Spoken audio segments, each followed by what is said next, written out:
नमस्कार साथियों। तो आज हम जो चर्चा करने वाले हैं वो हम चर्चा करने वाले हैं अपनी जो अंतरिक्ष प्रौद्योगिकी है।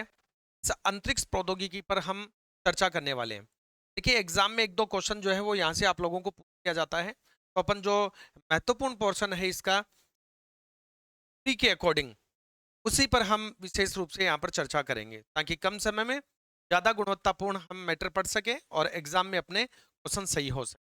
सबसे पहले हम बात करेंगे जो अंतरिक्ष प्रौद्योगिकी है, ये अपनी यूनिट है। तो नाम लगा लीजिए पहले हेडिंग के रूप में। यूनिट का नाम है अंतरिक्ष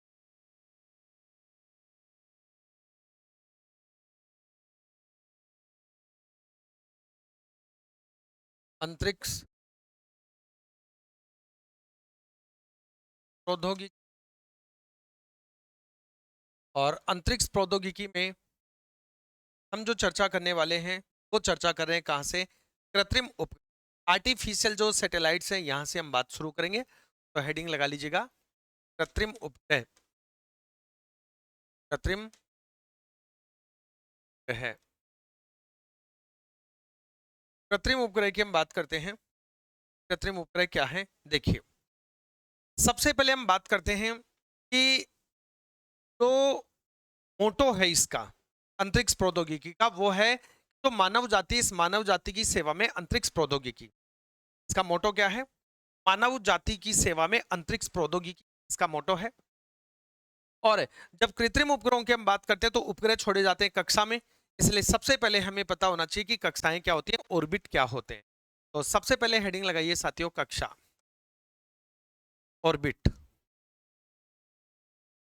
कक्षा की बात करते हैं, ऑर्बिट की चर्चा करते हैं। ऑर्बिट क्या है, कक्षा क्या है?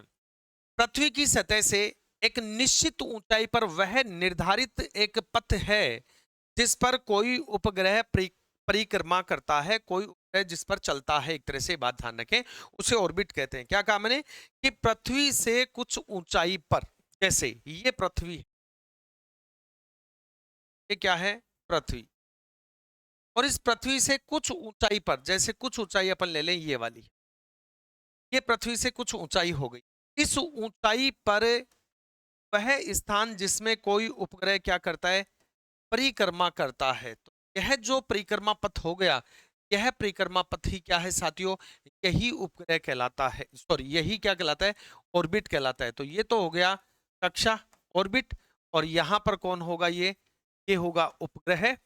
और ये क्या करेगा? परिक्रमा किसकी? पृथ्वी की परिक्रमा करेगा। ठीक है।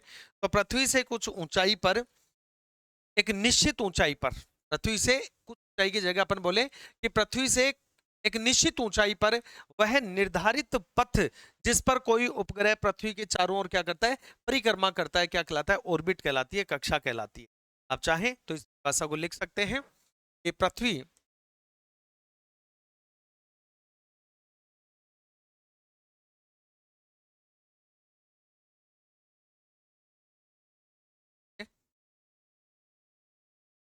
पृथ्वी से निश्चित ऊंचाई पर, पृथ्वी से निश्चित ऊंचाई पर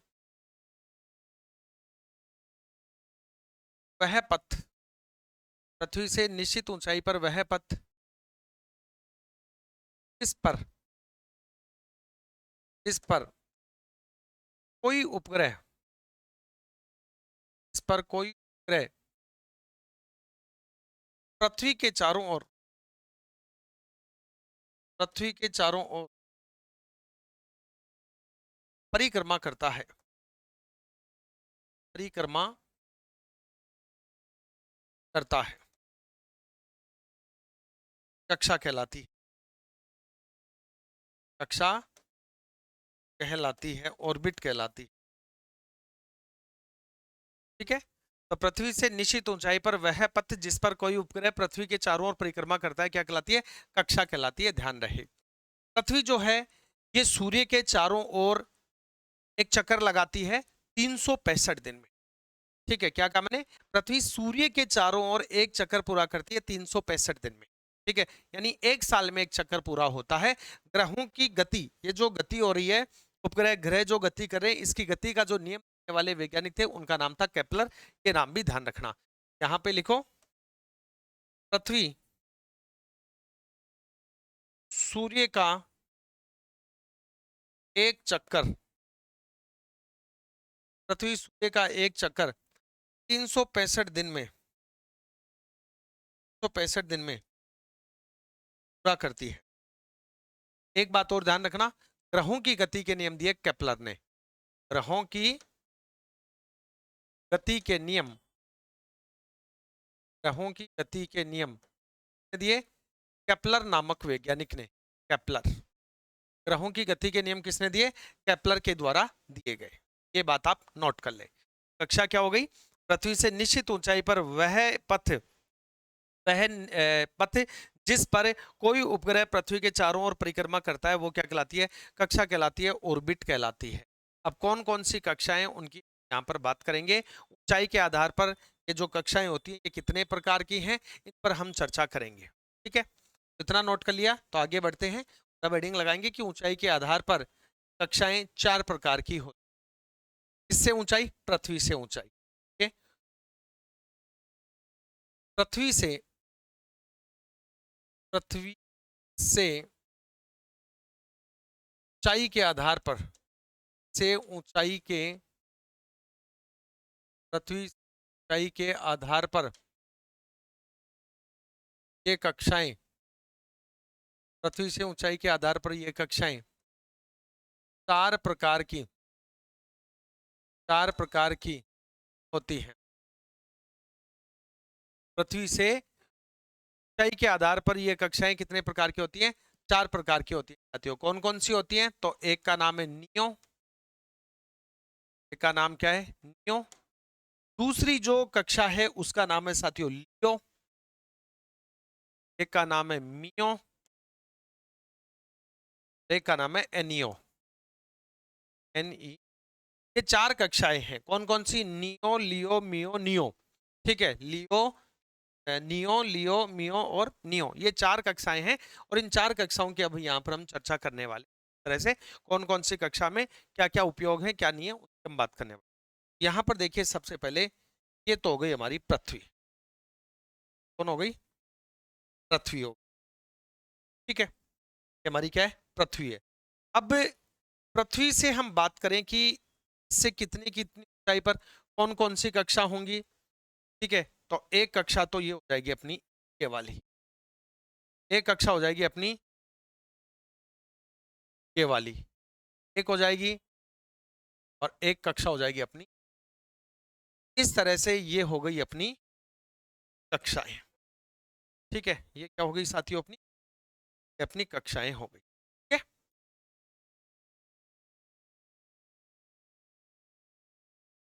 ये कक्षाएं हो गई। अब इन कक्षाओं में देखिए, सबसे पहले पृथ्वी से ऊंचाई पर हम बात करें तो 400 किलोमीटर की ऊंचाई पर, यहां पर पृथ्वी से ये 400 किलोमीटर की ऊंचाई हो गई, 400 किलोमीटर। और 400 किलोमीटर की ऊंचाई पर जो कक्षा है इसका नाम हमने दिया नी, क्या दिया?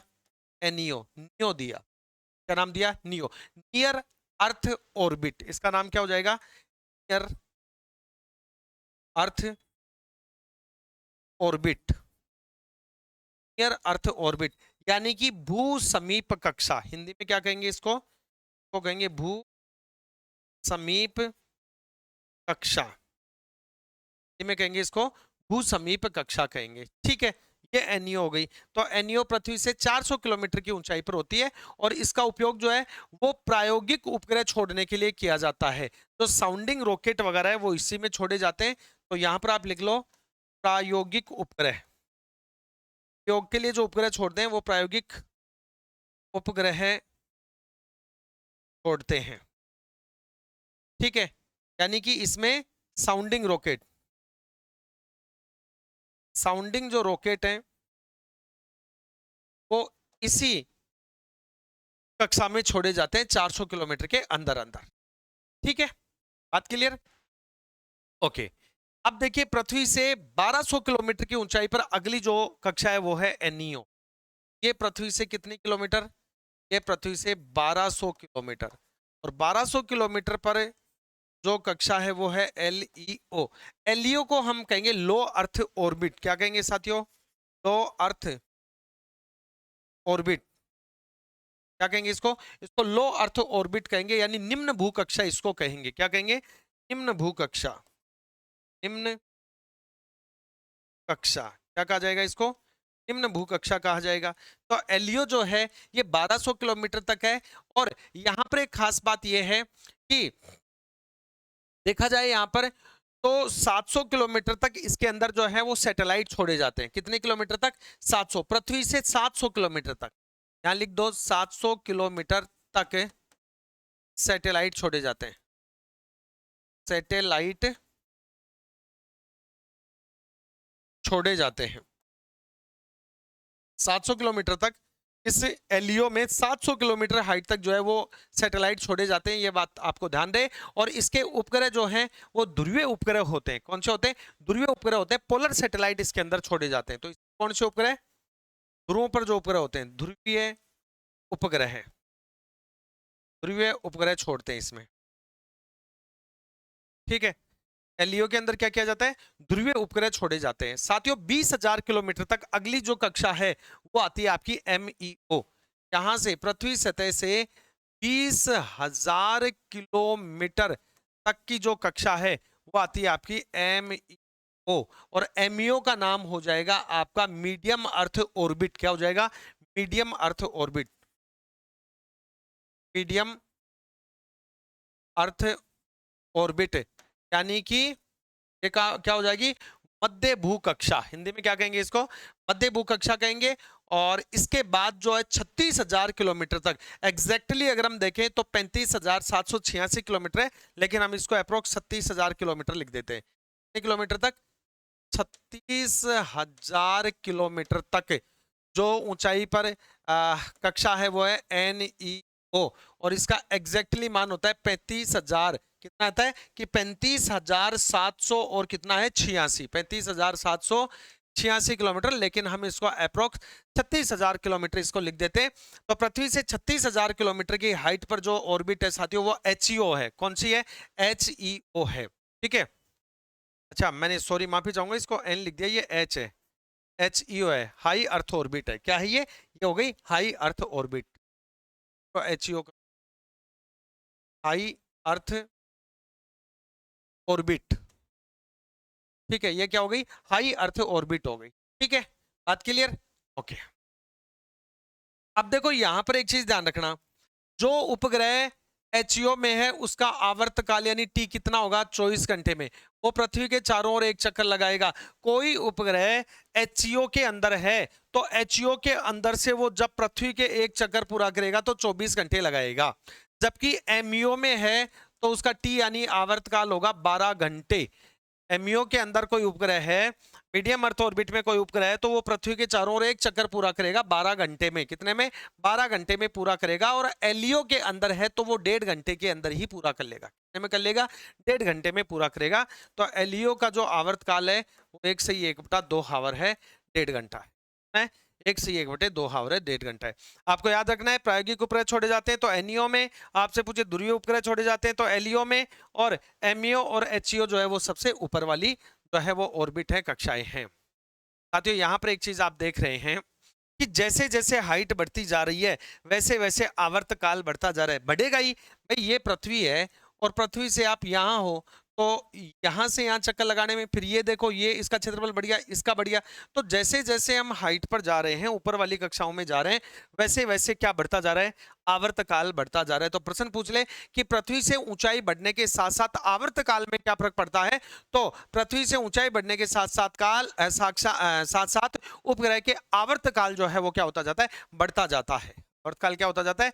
बढ़ता जाता है। ये बात आपको याद रखनी है, नोट कर लीजिए।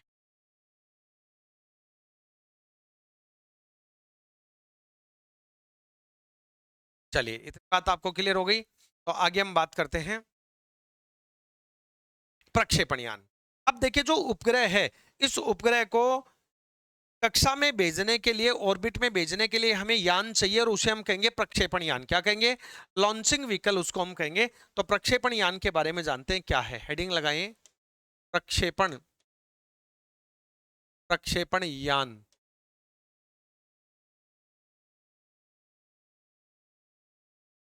लॉन्चिंग व्हीकल,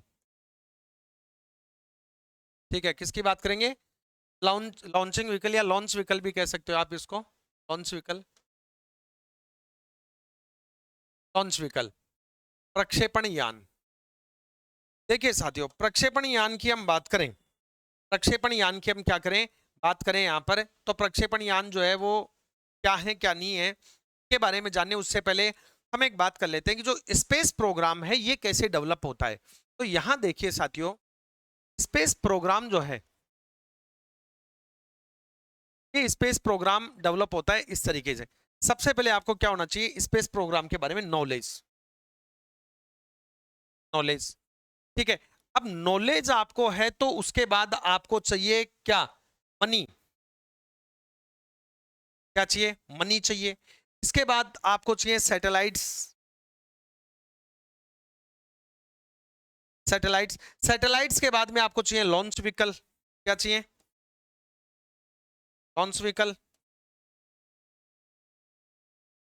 और लॉन्च व्हीकल के बाद में हमें क्या चाहिए, प्रक्षेपण स्थल, जहां से हम इनको लॉन्च करेंगे वो लॉन्चिंग साइट चाहिए, प्रक्षेपण स्थल। ये सारी चीज जब अपने पास होंगी तो ही अपना स्पेस प्रोग्राम आगे बढ़ पाएगा। यानी है कि स्पेस प्रोग्राम के लिए हमें नॉलेज की आवश्यकता होती है, हमें मनी की आवश्यकता होती है, साथियों हमें आवश्यकता होती है किसकी, सैटेलाइट की, लॉन्च व्हीकल की और प्रक्षेपण स्थल की आवश्यकता होती है। ठीक है, तो ऐसे वाहन जो किसी उपग्रह को अपने निर्धारित कक्षा में स्थापित करते हैं उन्हें हम क्या कहते हैं, प्रक्षेपण यान कहते हैं। और इन प्रक्षेपण यानों को हम रॉकेट के नाम से जानते हैं, किस नाम से जानते हैं, रॉकेट के नाम से जानते हैं। तो यहां लिख सकते हैं कि यान ऐसे यान जो किसी उपग्रह को, किसी उपग्रह को, ऐसे यान जो किसी उपग्रह को की निश्चित कक्षा में, कि निश्चित कक्षा में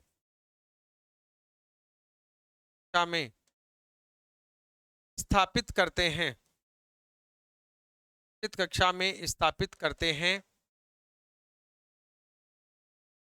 प्रक्षेपण, प्रक्षेपण यान, क्या तो हम कहते हैं रॉकेट कहलाते हैं। ठीक है, क्या कहलाते हैं, रॉकेट कहलाते हैं।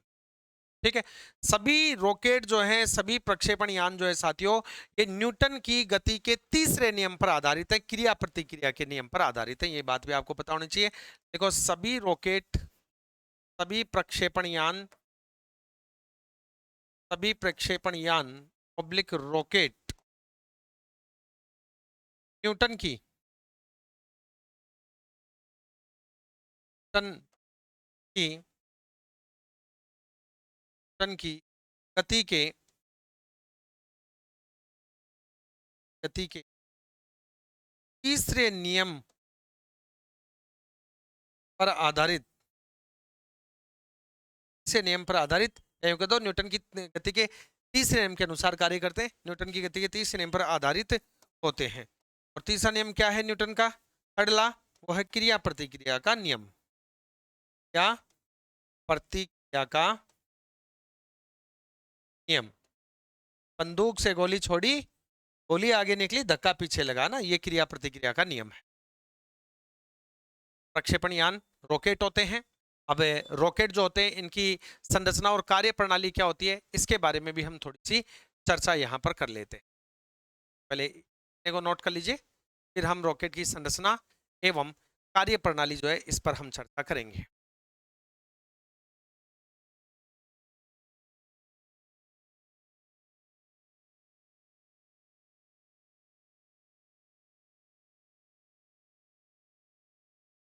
चलें, चलिए हेडिंग लगाइए।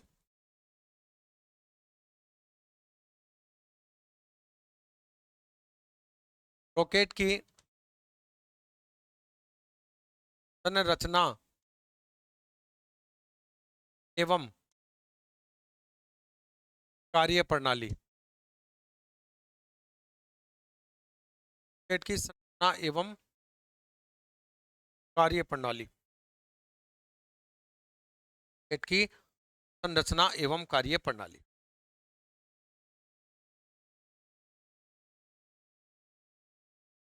देखिए, सबसे पहले रॉकेट देखते हैं अपन।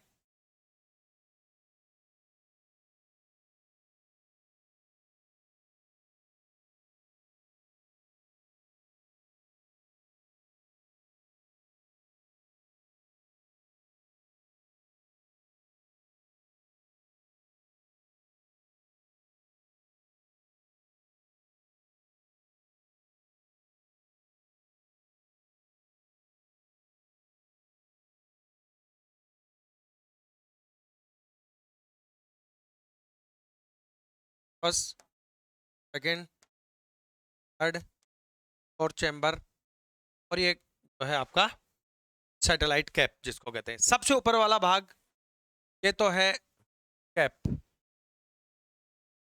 रॉकेट में। ये जो अंदर रखा है ये है सैटेलाइट। ये क्या है? सैटेलाइट है। ठीक है, यहाँ पर ये 4 चैम्बर है, पहला, दूसरा, तीसरा, चौथा। इनके अंदर भरा होता है फ्यूल। क्या भरा होता है? फ्यूल इनके अंदर भरा हुआ होता है। और यहाँ से एक मार्ग होता है, से गैस बाहर निकलती है। ठीक है, अब यहाँ पर क्या होता है, यहाँ पर ये जो कक्षक हैं इनमें भरा होता है एफ यानी फ्यूल, और साथ में ओ एक्स वाई यानी ऑक्सीडाइजर।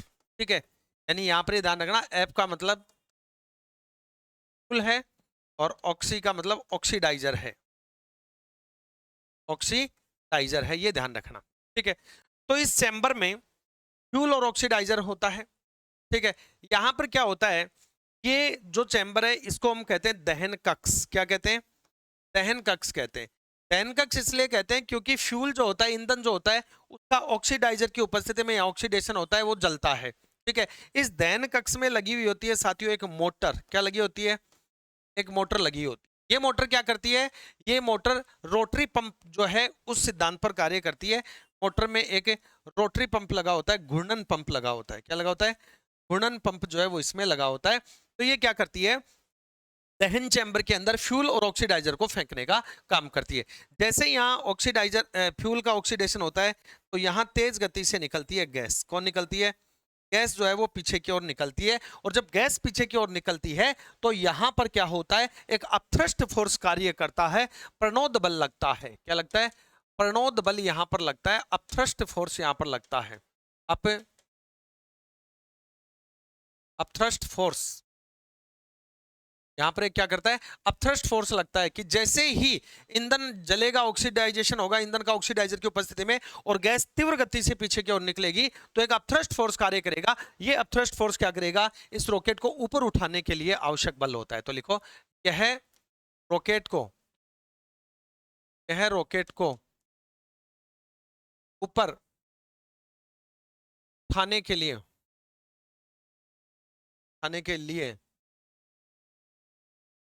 आवश्यक बल होता है। रॉकेट को ऊपर उठाने के लिए आवश्यक बल जो होता है वो अपथ्रस्ट फोर्स कहलाता है, प्रणोद बल कहलाता है। और ये बल कहां से प्राप्त हुआ? फ्यूल के जलने से। यानी हम कह सकते हैं कि फ्यूल से जो है ये बल मिलता है हमें।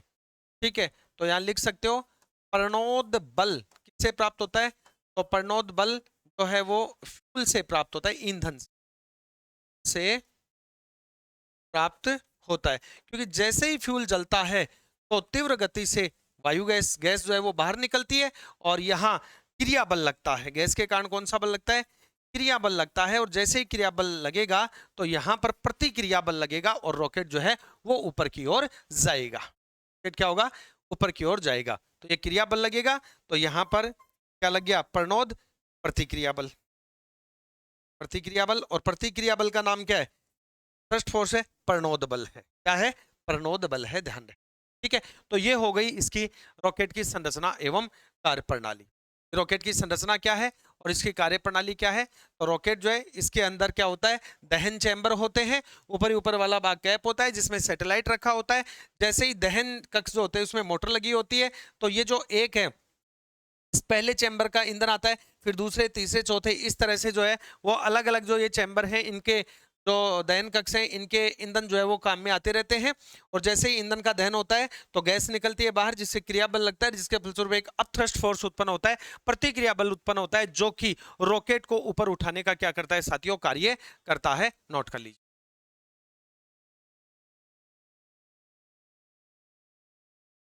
नोट कर लीजिएगा इसे।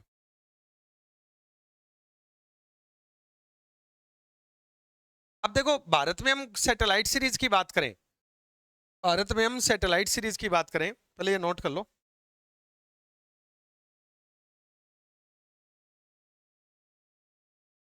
तो भारत में सैटेलाइट सीरीज था SLV, SLV।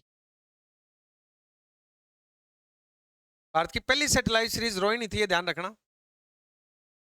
SLV मतलब सैटेलाइट लॉन्च व्हीकल। आ जाओ अब यहां पर ध्यान दो, ठीक है। यहां हम बात करेंगे SLV-3 की, इसकी बात करेंगे SLV-3 की।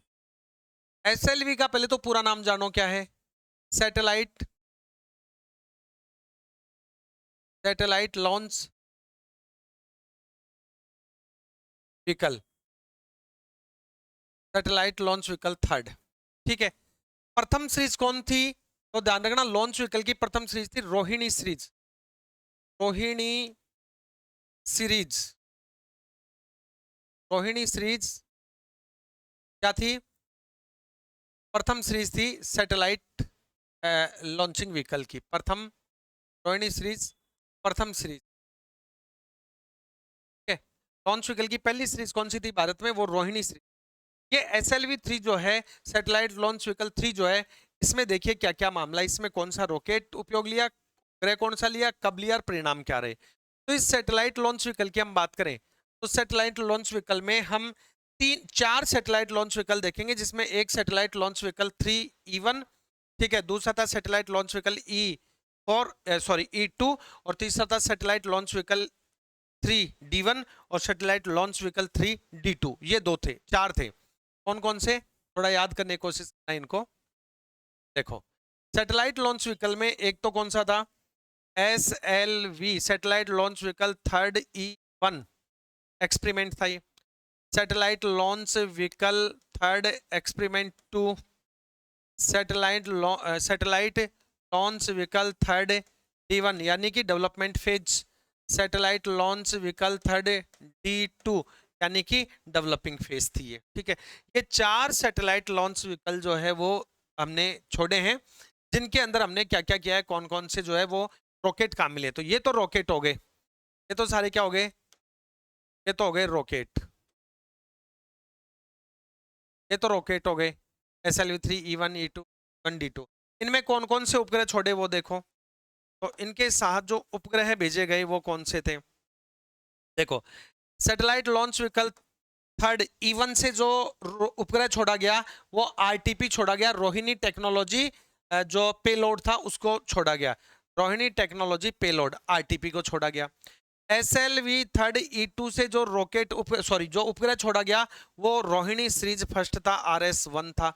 SLV-3D1 से जो छोड़ा गया वो RSD1 था, Rohini series D1, Rohini series D1। और SLV 3rd D2 से जो उपग्रह छोड़ा गया वो रोहिणी सीरीज D2 था, रोहिणी सीरीज D2। ये लो सिंपल है, ये D2 से D2 हो गया, D1 हो गया और ये 1 हो गया, ठीक है। अब कब कब छोड़ा गया, तो देखो, ये जो उपग्रह छोड़ा गया RTP, रोहिणी टेक्नोलॉजी पेलोड, ये छोड़ा गया था 1979 में, 1979 में। RS1 जो है रोहिणी सीरीज 1 जो छोड़ा गया ये 1980 में छोड़ा गया।